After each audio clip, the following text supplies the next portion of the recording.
పత్రిక ప్రకటన తేదీ 24/2/2024 Shri G. Srinivas Reddy, assistant commissioner prohibition, excise and regiments, Medak division గారి ఆదేశాల మేరకు K. Srinivasarao, assistant excise superintendent గారి ఆధ్వర్యంలో నమ్మదగిన సమాచారం మేరకు 24/2/2024 నాడు సంగారెడ్డి ఎక్స్ రోడ్, పాతరెడ్డిపల్లి చౌరస్తా వద్ద గంజాయి అమ్ముతున్న వ్యక్తి, అతని పేరు లచ్చం డియో సింగ్, తండ్రి బిందేశ్వరి సింగ్, బీహార్ రాష్ట్రం, అతనిని అదుపులోకి తీసుకొని అతని వద్ద నుండి 1 కేజీ 60 గ్రాముల ఎండు గంజాయిని స్వాధీనం చేసుకొని తదుపరి విచారణ నిమిత్తం ప్రొహిబిషన్ ఎక్సైజ్ స్టేషన్ సంగారెడ్డికి తరలించారు.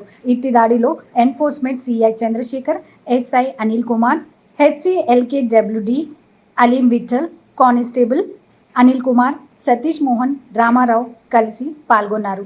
జోల్ఫిన్స్, జన్ఫిన్స్ ఇట్టి గంజాయి విలువ రూపాయలు 21,000.